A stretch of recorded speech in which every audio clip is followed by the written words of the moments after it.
পিরোজপুর 1 আসন থেকে নির্বাচিত মাননীয় সদস্য যারা মাসুদ সাঈদীকে তার জরুরি জনগুরুত্ব সম্পন্ন বিষয়ে মনোযোগ আকর্ষণের নোটিশটি পড়ার জন্য আহ্বান জানাচ্ছি।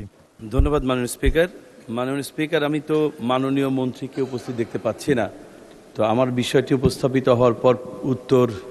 আচ্ছা, ধন্যবাদ মাননীয় স্পিকার। আমার বিষয়টি ছিল পিরোজপুর 1-এর সদর নাজিরপুর জিয়ানগর উপজেলায় সুপেয় পানির সংকট নিরসন ও লবণাক্ততা দূরীকরণ জনস্বার্থে পর্যাপ্ত ওয়াটার ট্রিটমেন্ট প্ল্যান্ট ও গভীর নলকূপ স্থাপন প্রসঙ্গে।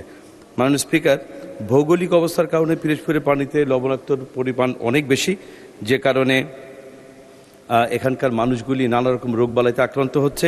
জলবায়ু পরিবর্তনের কারণে লোনা পানির লোকালয়ে ঢুকে সুপেয় পানির উৎসগুলি নষ্ট হয়ে যাচ্ছে। নিরাপদ পানির অভাবে উপকূলীয় অঞ্চলের মানুষ বিভিন্ন রোগ সহ নানাবিধ জটিলতায় ভুগছে। মাননীয় স্পিকার, একই সাথে আমাদের 3টি উপজেলার পাশাপাশি আমার একটি পৌরসভা আছে মাননীয় স্পিকার। এটি 1885 সালে প্রতিষ্ঠিত হয়েছিল, যেটি বাংলাদেশের অন্যতম প্রাচীন একটি পৌরসভা এবং ক শ্রেণীভুক্ত পৌরসভা। এই পৌরসভার জনসংখ্যার পরিমাণ মাননীয় স্পিকার প্রায় 1,20,000। কিন্তু দুর্ভাগ্যজনক হলো সত্য যে আমাদের এখানে একটি মাত্র ওয়াটার ট্রিটমেন্ট প্ল্যান্ট থাকার কারণে প্রতিদিন এখানে প্রায় 20 ঘন্টা 6টি মোটর পাম্পের মাধ্যমে মাত্র 40% এলাকায় পানি সরবরাহ দেওয়া সম্ভব হয়। মাননীয় স্পিকার, এখানে প্রতিদিন 3 লক্ষ পানির উৎপাদন আছে, অথচ চাহিদা আছে 9 লক্ষ লিটারের। পিরোজপুর পৌরসভায় পানি গ্রাহক আছে 8,000 মাননীয় স্পিকার, কিন্তু গ্রাহকদের কাছে পানি পৌঁছানো যাচ্ছে মাত্র 3,000 মানুষের কাছে। এখানে প্রতিদিন একবার করে পানি সরবরাহ দেওয়ার কথা মাননীয় স্পিকার, কিন্তু গত 1-2 সপ্তাহ ধরে এখানে 2 দিন 3 দিন পরও পানি পৌঁছানো সম্ভব হচ্ছে না। মাননীয় স্পিকার, আপনার মাধ্যমে আমি এটি হল আমার উত্থাপনের বিষয়। মাননীয় স্পিকার, ধন্যবাদ মাননীয় সদস্য। স্থানীয় সরকার, পল্লী উন্নয়ন ও সমবায় প্রতিমন্ত্রী মীর শাহ আলম, আপনি আপনার বিবৃতি দিতে পারেন। বিসমিল্লাহির রহমানির রহিম। মাননীয় স্পিকার, আপনার মাধ্যমে সবাইকে সালাম। আসসালামু আলাইকুম রহমতুল্লাহ। এই সংসদে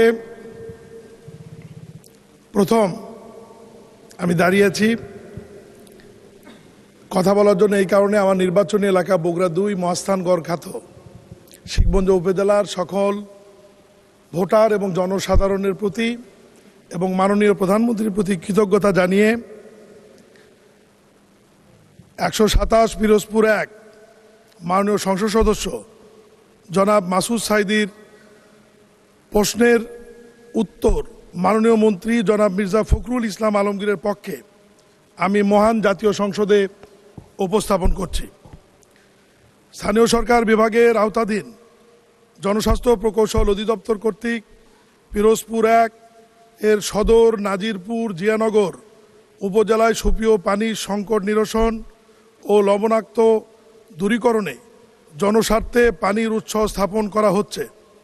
উপকূলীয় জেলাসমূহে বৃষ্টির পানি সংরক্ষণের মাধ্যমে পানি সরবরাহ প্রকল্প জুলাই 2022 থেকে ডিসেম্বর 2026 শীর্ষক প্রকল্পের আওতায় পিরোজপুর জেলা সদর উপজেলার 2,279টি, নাজিরপুর উপজেলায় 2,734টি, জিয়ানগর উপজেলায় 3,245টি রেইন ওয়াটার হারভেস্টর বরাদ্দ প্রদান করা হয়েছে। তন্মধ্যে সদর উপজেলায় 1,846টি, নাজিরপুর উপজেলায় 2,297টি, জিয়ানগর উপজেলায় 2,888টি রেইন ওয়াটার হারভেস্টর স্থাপনের কাজ সম্পূর্ণ হয়েছে।